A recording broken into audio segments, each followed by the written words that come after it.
I just got you muted. There I am. There. Hey. Hello. All right, I'm gonna go ahead and share my screen. Okay. Oh, no, Is the email that you sent me part of this? it will be, so not yet.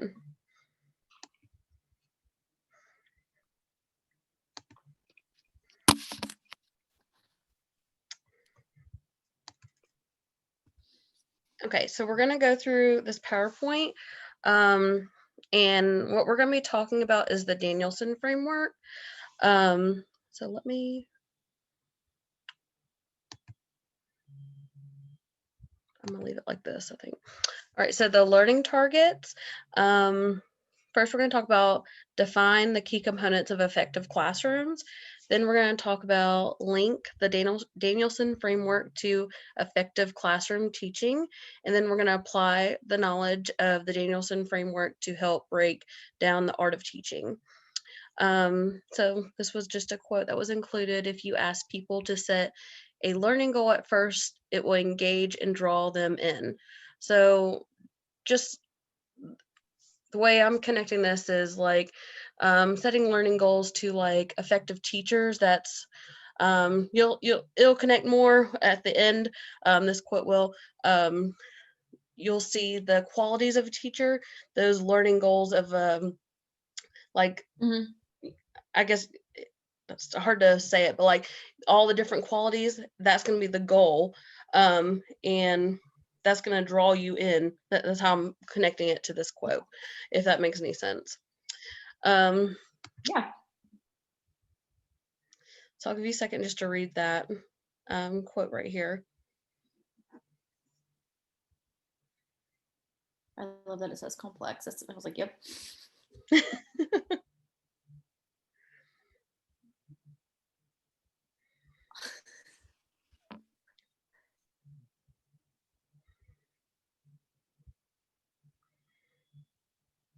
Did you have any thoughts on that?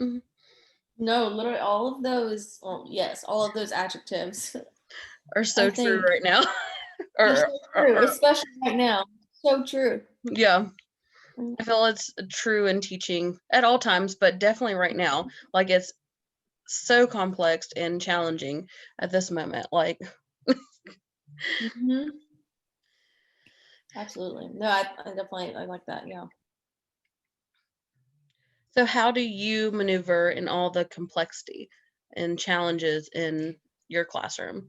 I know things are different for you because you're like a special ed setting, but how do you maneuver in your classroom setting? I think I start internally and I have to maneuver the complexity of myself and like realize, and literally, I mean, it feels like it takes forever for me to think about it, but it has to be a split second in the classroom, like in real life. So, I mean, I have to think internally, like if something's just going on complex in my room, like, kids are just, just being them and kind of being a little chaotic, I kind of have to like step back and be like, okay, like, is it me that's feeling chaotic or is it the actual situation? And then I, go from myself, the complexity inside myself, and then I move out and I'm like, okay, like take it one at a time and one complex situation at a time and figure out that and then move on to the next. I mean, I think it's about being able to be patient and take one thing at a time. That's good that you do that though, so you don't get overwhelmed.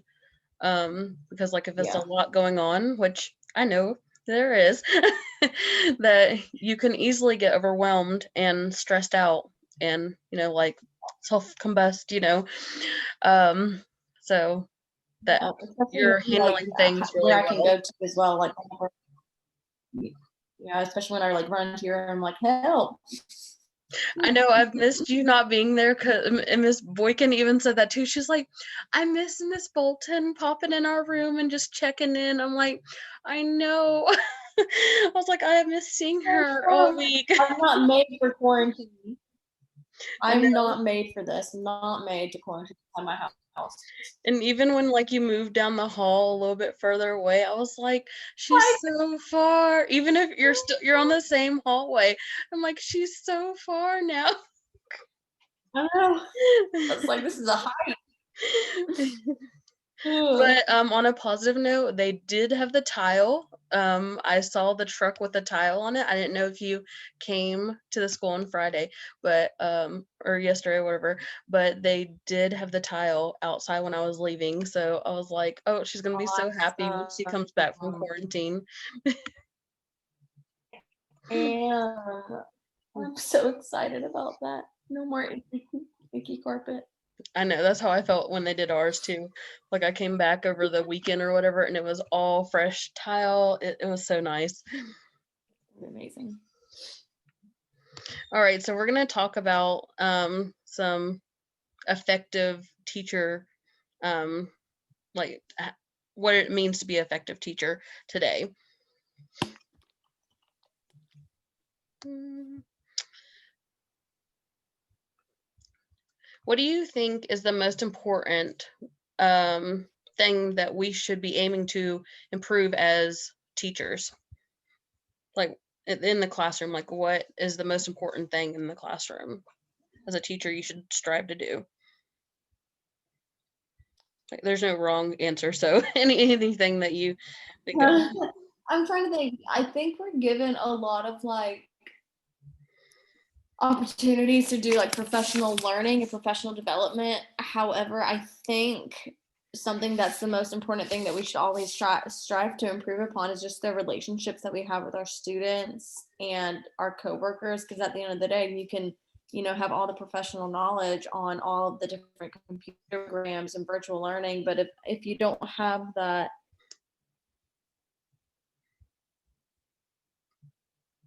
Uh-oh, we're frozen. You doing? Oh, there Have we go. Oh, It was frozen for a second, I don't know. you can hear me? I heard the professional development and then it froze. Okay, so I said, let me make, okay, yeah, I'm in a good place with Wi-Fi. I said, I think, we're given so many opportunities for professional development, but at the end of the day, I think something that we should always strive to improve upon is the relationships that we have with our students and our coworkers, because you can know all there is to know about all the different computer programs out there, or the most effective strategy to differentiate. But if you don't know your students in a professional manner and build those relationships with them, you're only going halfway with it. Right. I think that's very important. Um, so I like your answer, and then I think, um, coming up with us, using data, because, on the other side, like, after you've built those relationships, you need to be able to push your students. So if you're just teaching the same lesson to everyone, that's not going to improve everyone's learning. So using data, to help improve your lessons, to differentiate, I think that would be important. Um, but is it the most important? Will that improve all of your whole classroom? Um, is I'm still. Hmm. I definitely think that kind of. Wait, what did you say? I was just still thinking to myself. So you can continue whatever you were saying.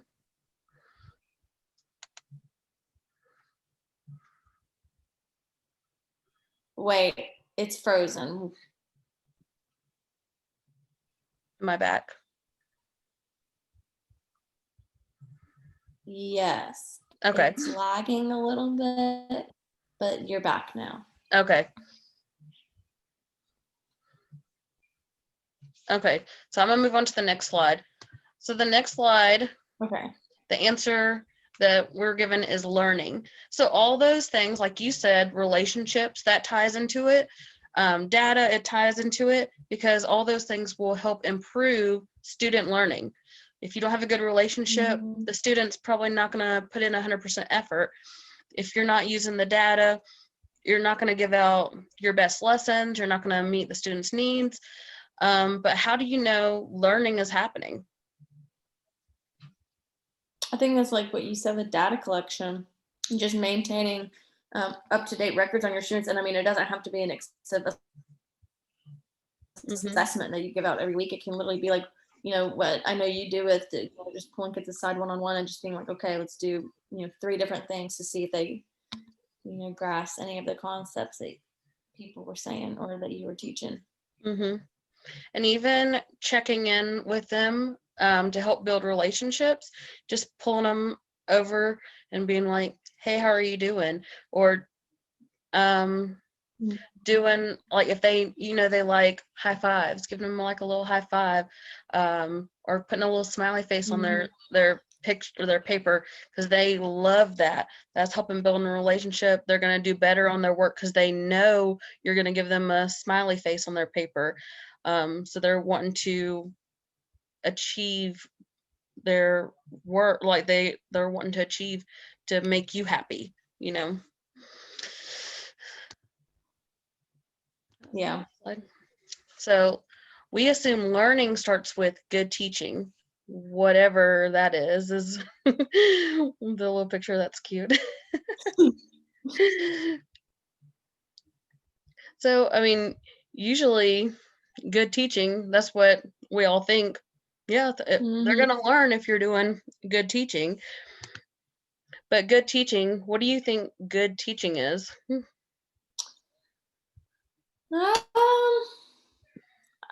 At least for me, I feel like that's when you have good teaching is engaging your students and challenging them.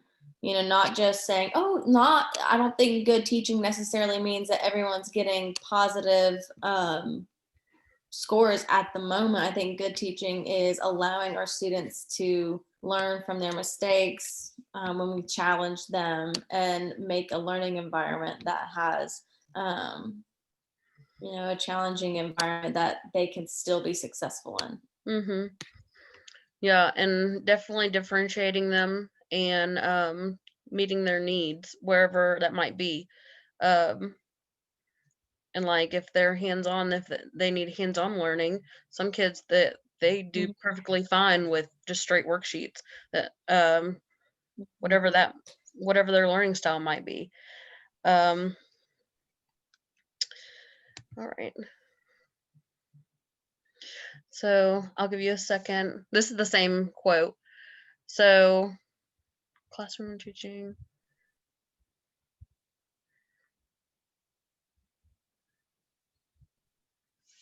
All right, let's go to the next one. So what would you see if you walked into a classroom and immediately thought, I'm in the presence of an expert? Like you were looking at an expert teacher. What kind of things would you be looking at? So I'm going to let you think on that for about 5 minutes, and you're going to write it down. Like I don't know if you have stuff, anything nearby, or you can do it in your phone. Like if you have like a note section in your iPhone. Which one would you prefer? I have things I can write down. We're going to share it out. Which one do you prefer? Okay. We're going to share it out. So whichever is easier for you. So just write down or take notes on what kind of things you would see in that classroom, what type of things makes that teacher a highly effective teacher, that's making them an expert teacher. And we're going to sort those into categories. So I'll put a timer on for about 5 minutes.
We got like a minute and a half left.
I think I've got them all. Well, not all, but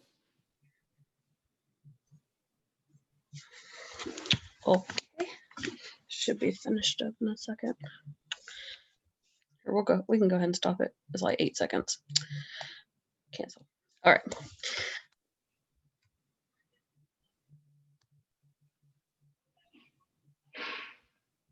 All right. So there's a way to divide the complex art of teaching, and it's called the Danielson framework.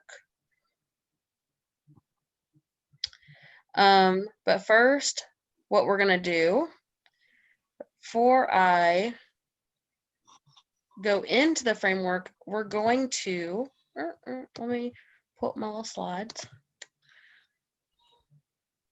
I'm going to share this screen.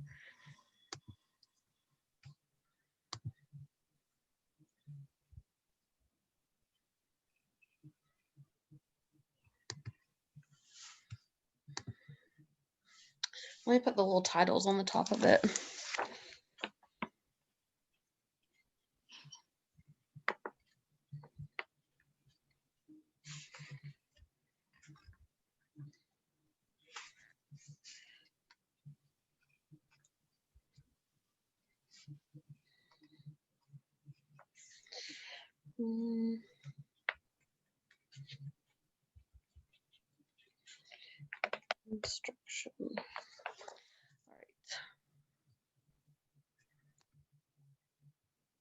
Can you see the different color boxes? Mm-hmm. Okay. All right. Let me put the titles right here so we know which one is which. Planning and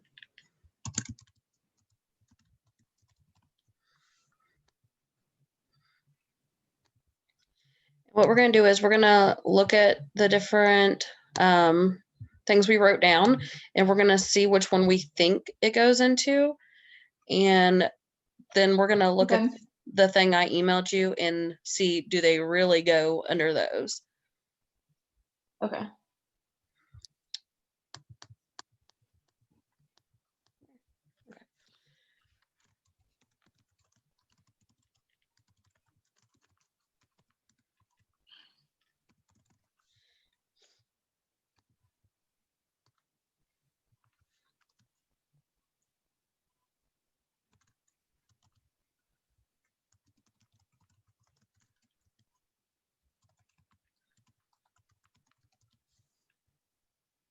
And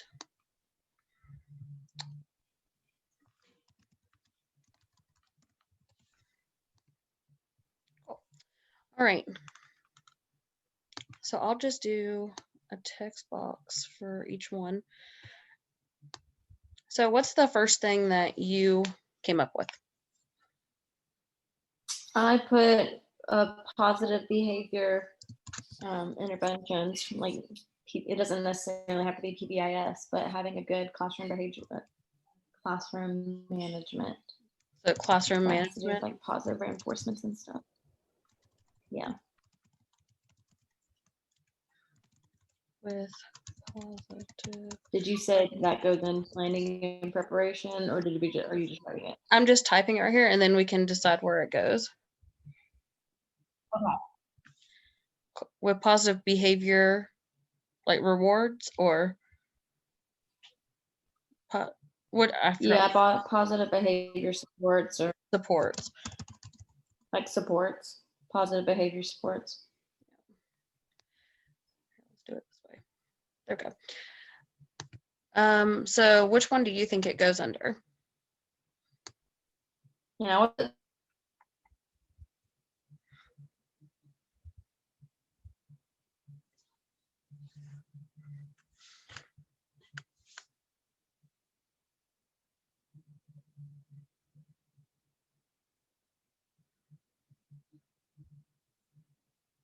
Hello? and if you ask me a question, I think it froze up. So Yeah. Okay, I could not hear you. I was not just sitting there looking at. I'm so sorry. No, you're okay. I said that. I was like, I think it froze. Goes in classroom environment. Okay, that's what I was thinking. I promise. If at any point you think I'm just awkwardly sitting here, I swear I'm talking probably. No, you're okay. I figured it froze. I was like, it's probably frozen now. I think it's my internet because it said it not logged me off, but it couldn't edit anymore because I was not online. So, yay, my internet. So my first one I put was classroom management. So I'm gonna tie that one into yours because I put classroom management too. So I'll just go with my second one. I put feedback. So feedback, and I'm going to say that's gonna go with instruction, because you can do that during instruction. Yeah. So let's make a copy of this one.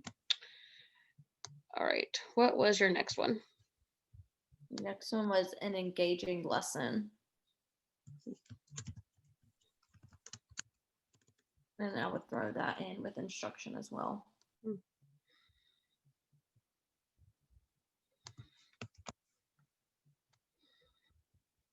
All right. So the next one I have is rules and expectations.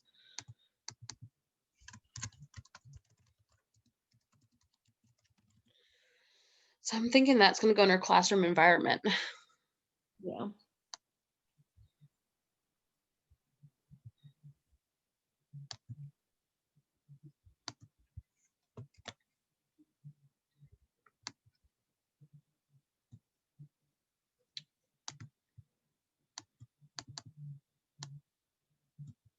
All right, what was your next one?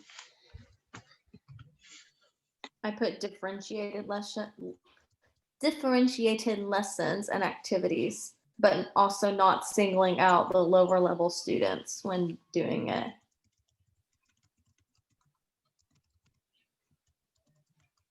Like not making it obvious who gets what.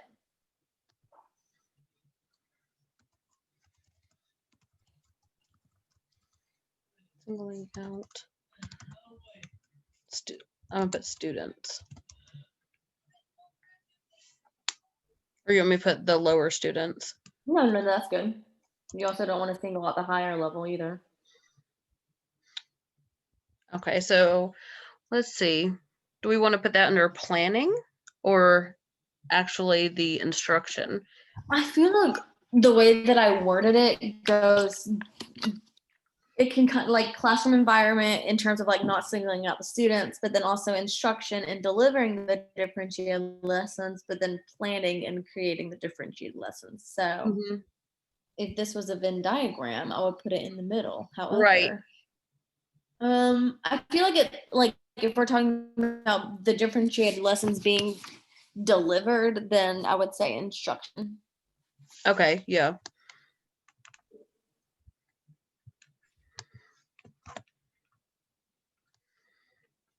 Okay. I have assessments and data for mine. Oh, I have that one too.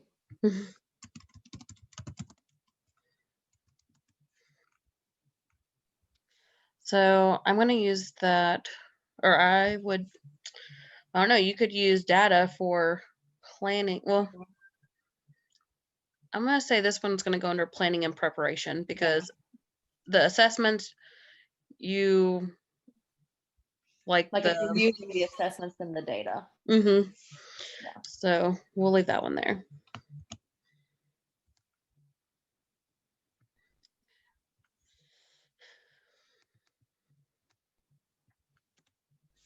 And then my next one is visual, auditory, and tactile learning. So I don't know if that kind of goes with the differentiated lessons, but just different styles of teaching for all of the different learners. So that's not how you spell tactile. Tactile.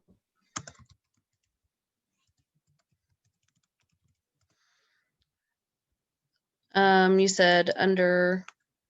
That would be instruction. Oh wait, why is there two right here? Hmm?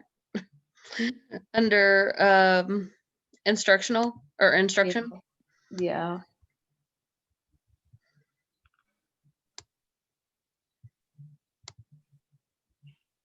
What happened to the one we had for differentiation? Did we put one for? Didn't we? Yes. Yes, because we put differentiating. If you press the undo button, it might pull it back up.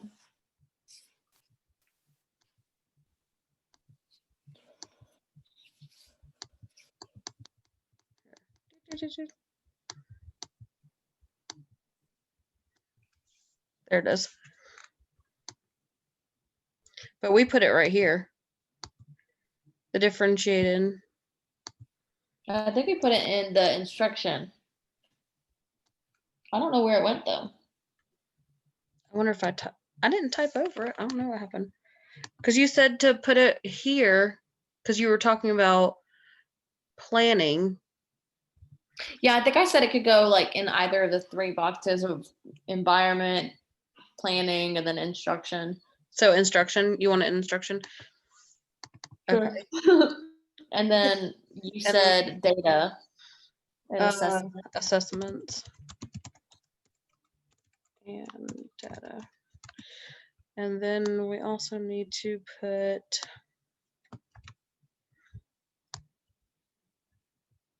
what in the world? Okay.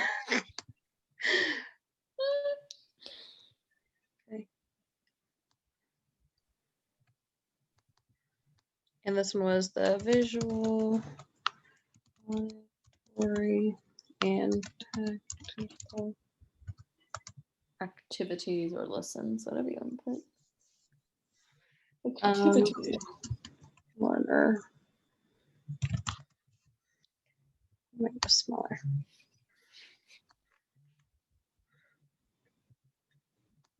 All right.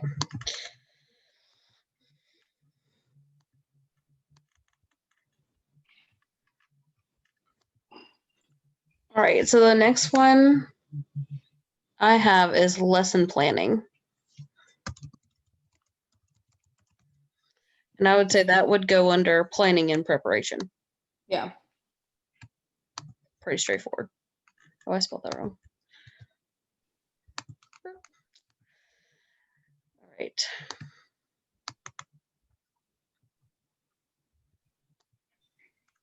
What's your next one?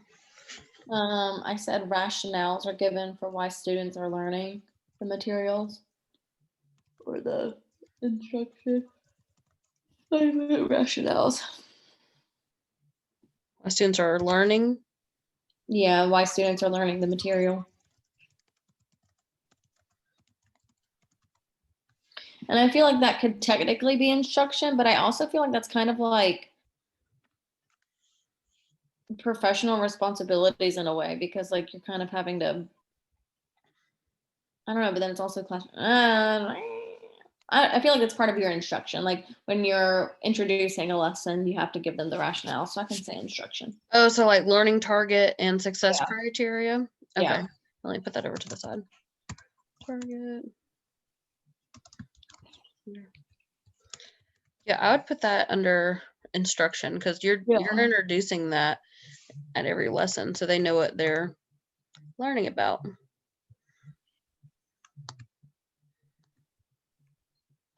Move down.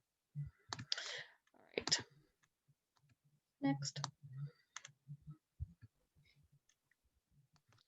I said peer feedback. So like students give feedback to each other, you know, like we do during writing, like author's chair or whatever. Yeah, to be easy. And that could be under classroom environment. They're building a sense of. I'm running and grab my laptop for you. Okay. Oh, but I was listening. Okay. Go ahead. It's just building relationships with each other. And yeah, that's about it. Okay, I'm gonna grab my tracker. Okay. Okay, I'll tell you my next one though, so you can type it while I'm. My next one was having good time management skills.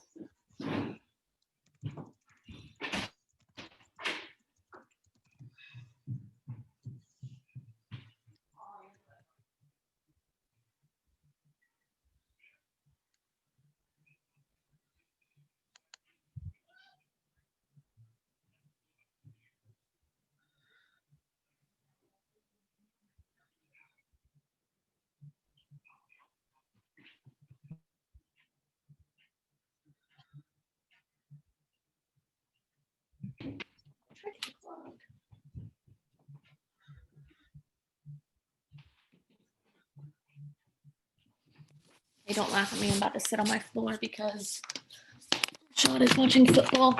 So he took over my desk area. Oh my goodness. Is he watching it on the computer?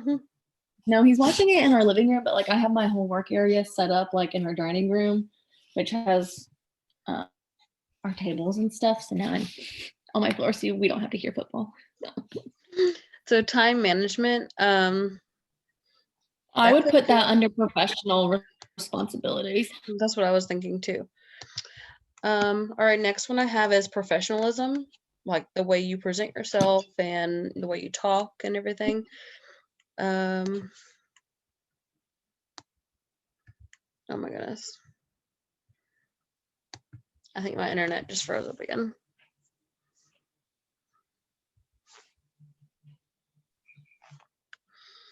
Okay, we're back. Did you hear me when I said that I felt like one of the kindergartners? Oh no, I didn't hear it. Sorry, I feel like a kindergartner running around. I literally feel like some of them. Okay, and my next one is, where did it go?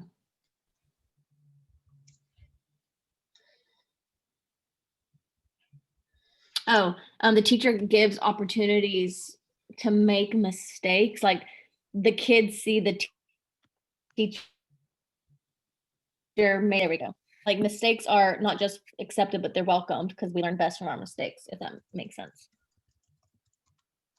Like I know sometimes I'll put a U if I'm saying the short A sound so that they can see that. I'm like, oops. Right. So do we want to say that's under classroom environment? Yeah, I would put that there.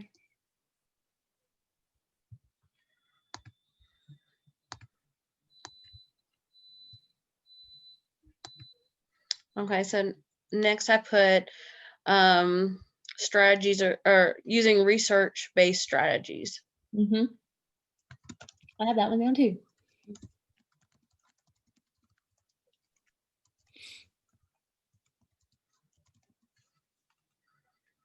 Okay, so I would say that would be under, could almost go under any of them, but instruction would be the main one it fits under.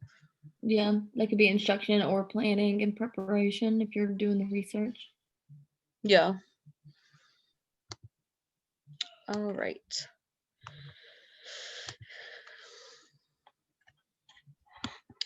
What's your next one? Variety of assessment strategies.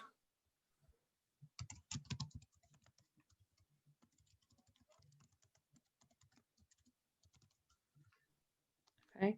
So do we want to say that's under planning and preparation? Yeah. Okay.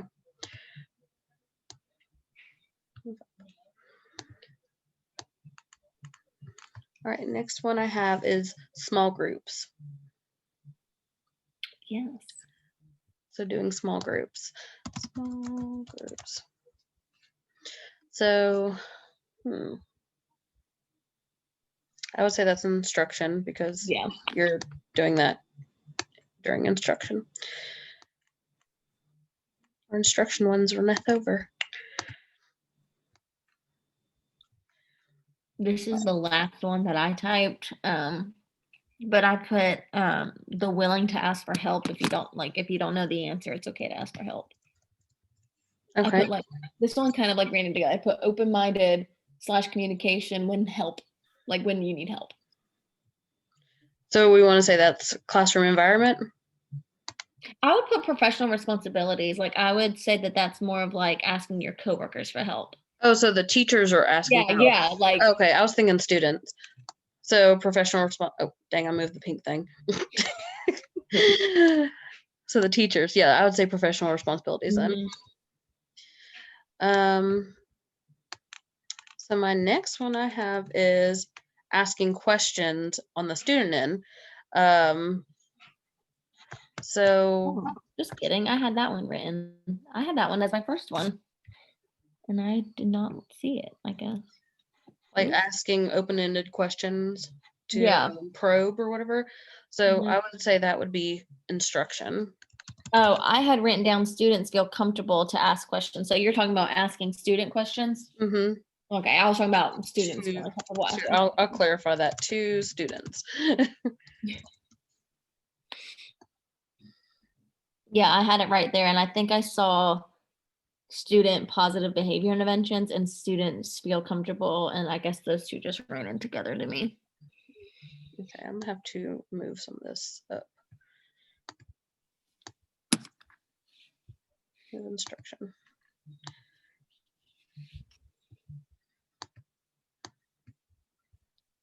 It's the one I just typed. I don't know where it went. It's like down here somewhere.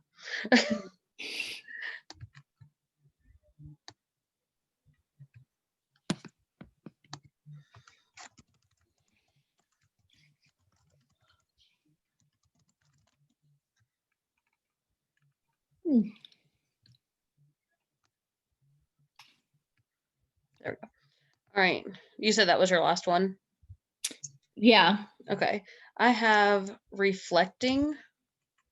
Oh. And I'm going to put that as professional responsibilities since we need to reflect after we teach.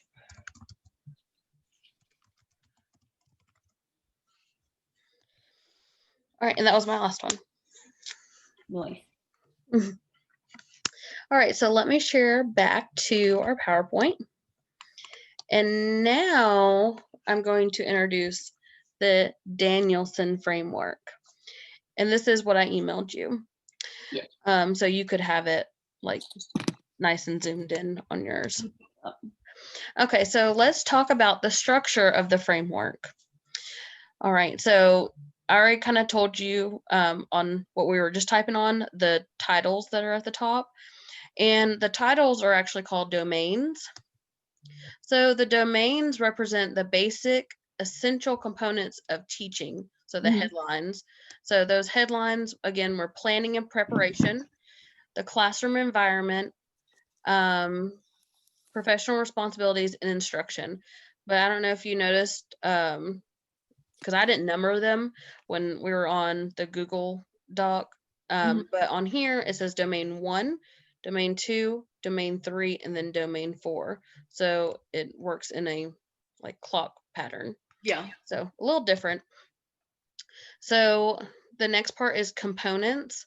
These represent the complex activity of teaching, and that's the bold face part. So right under, there's going to be a number. Let me see if I can zoom in on it. Oh, yeah, so let's zoom in on this one. So the bold part is, what did I say? Let me read it back again. The component, and that represents the complex activity under that section. So let's say planning and preparation. Number 1A demonstrates knowledge of content and pedagogy. All right, so that's that component. And for planning and preparation. So there's 1, 2, 3, 4, 5, 6 components for that one. And then that next, like the not bolded part, is called the element. So that defines the distinct aspect of the domain and component, aka the indicator, the bullet point. So that just gives more detail of the bolded section, basically. And it lists out the different details, like I said. So let me zoom back out. Sorry, all over the place.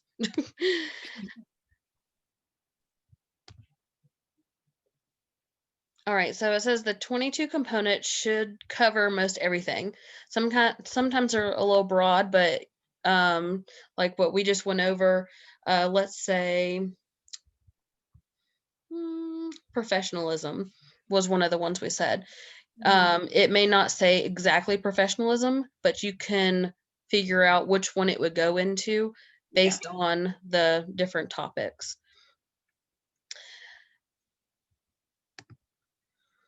All right, so now we're going to sort the ones we did on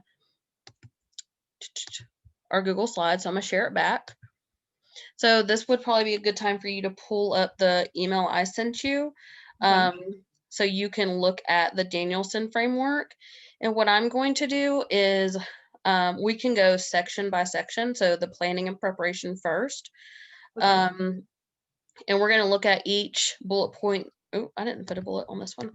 We're going to look at each bullet. I think that one's on there twice. Because you have it? that one under instruction as well. I wonder if that's the one I tried to move and it didn't. Oh, well. So after each one, let's say this one needs to go to 1B. I'm going to put 1B next to it. Well, 1B is in the right spot, or let's say this one needs to go to 2B. Then I'm going to move it to the right one where it goes. So if it was 1B, it's in the right place. But we're going to name the one it goes to, which component or whatever. So let me get mine pulled up. I'm going to minimize my share so it's half the screen, since I can't do two at once.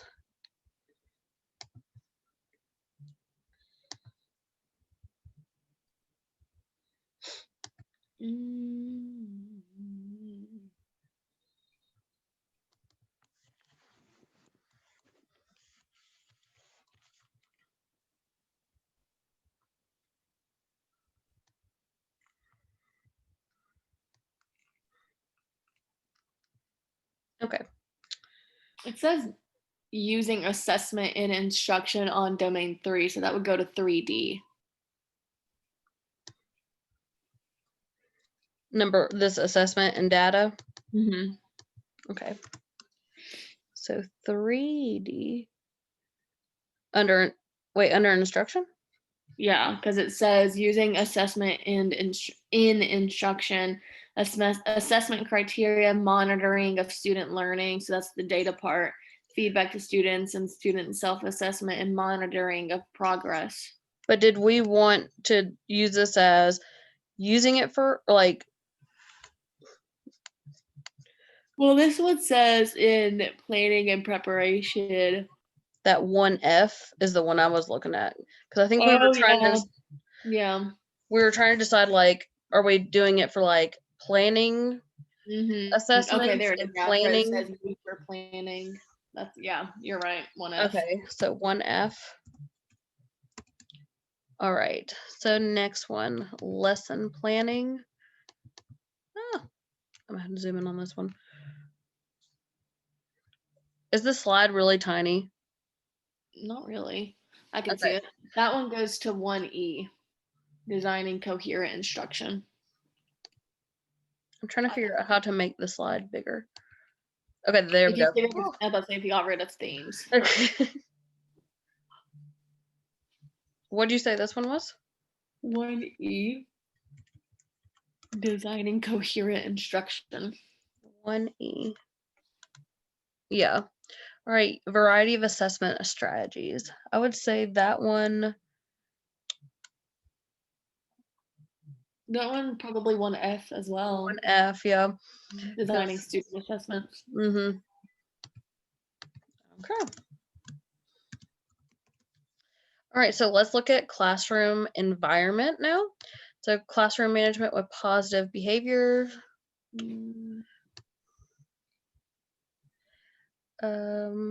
Maybe 2A or 2D. That's what I was thinking, either 2A or 2D. Monitoring student, yeah, I think 2D. 2D. Mm-hmm. Also, the rules and expectations go there too. And 2D. Mm-hmm.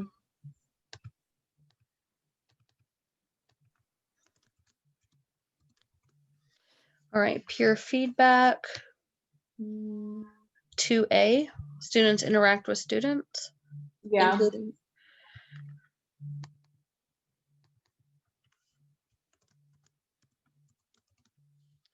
Mistakes are welcome. So I feel like that might be 2A because teachers interact with students. Respected rapport. I don't see. Or that might be 2B, establish a culture for learning. In students' pride and work. Yeah, maybe 2B. We'll do that one. Some of these, it can fit more than one. Yeah, like we kind of made them broad. Yeah. All right, so next one, we're gonna go down to 3 under instruction. Mm-hmm. Let's do feedback first. Feedback to students, 3D. Yeah. That one's clear and cut. Mm-hmm. Oh, geez. There we go. 3D. All right, engaging lesson. 3C. Mm-hmm.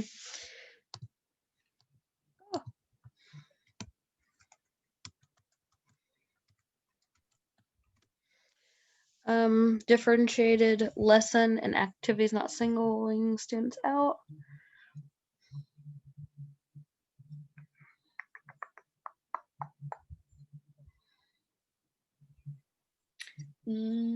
That might be. I was thinking demonstrating flexibility and responsiveness because I was like, well, that's kind of like you're adjusting your lessons. But if we're talking about like you're planning for those differentiated lessons, that might go into up there at 1. What'd you say? I was thinking maybe 1. suitability for diverse learners. That might be, or it even might be 1B, special needs. That's what I was and thinking with the student skills and skills. knowledge. Yep. It's just knowing your students. Do we want to put it there under the 1B? Yeah. Okay. No, wrong one. Oh my goodness, this thing giving me fits today. I don't even think that's the right one. No. Oh my gosh. Technology problems. Oh my goodness. Let me shrink these things down. That's the main problem.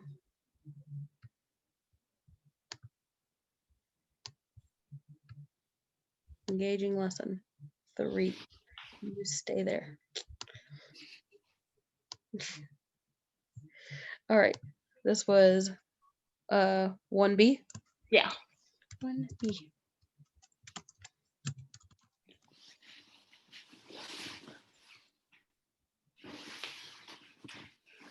All right. So let's do review up. Try to space these out a little bit. All right. Rationale is given. So let's do the learning target, success criteria. 3A, explanations of content. Yep, and further learning. 3A.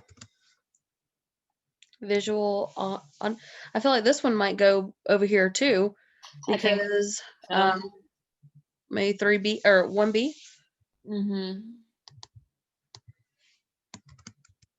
Yeah, the learning process.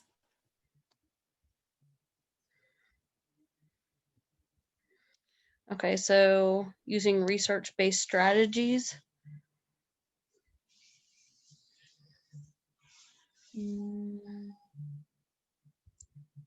Instructional materials and resources, possibly under 3C.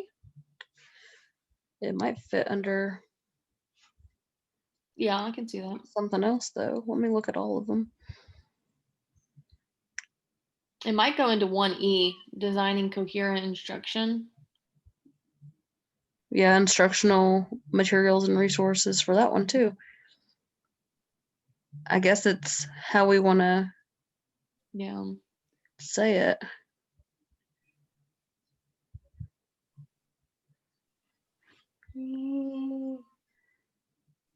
It could be instructional materials and resources because those are your resources that you're doing. So that can be 3C.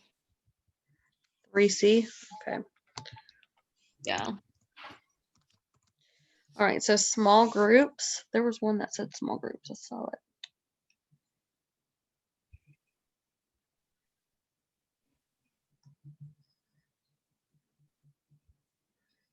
Grouping of students. 3C. Yes.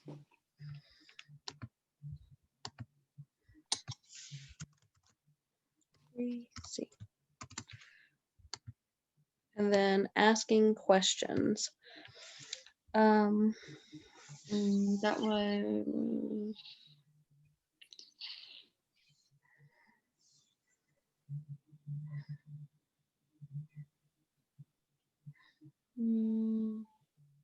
I saw one earlier that had asking questions on there.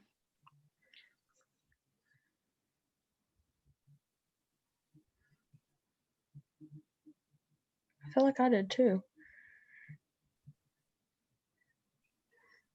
Quality of question prompts. 3B. 3B.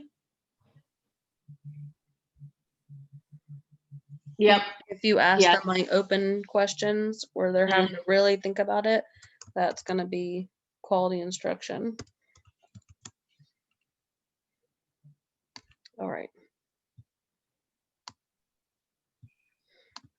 So let's go to professional responsibilities. Time management.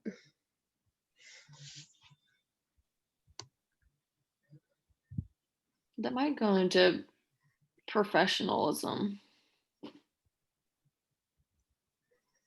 To F? Yeah, for F.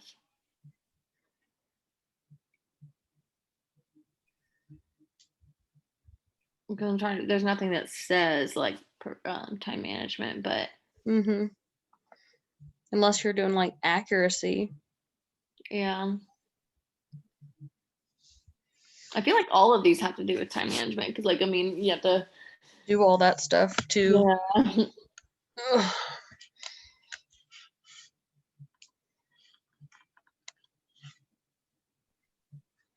So 4F, let's do that one.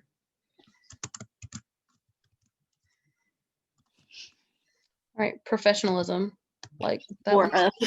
Yeah, I was gonna say that one's pretty broad. So 4F, asking for help. growing and developing professionally. 4E. Yeah.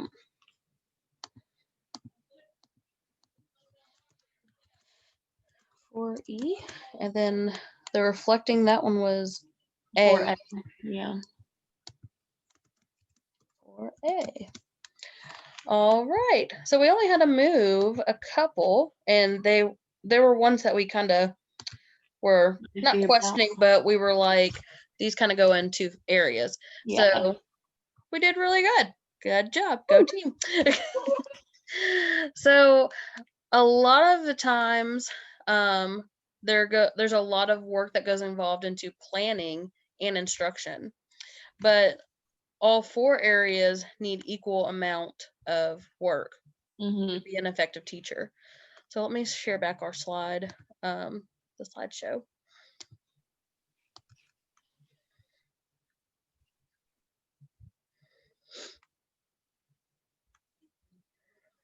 Okay.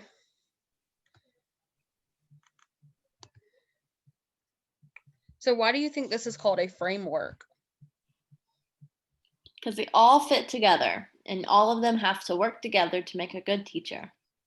Yeah, I kind of answered it. Sorry, I jumped ahead. But yes, you're so right.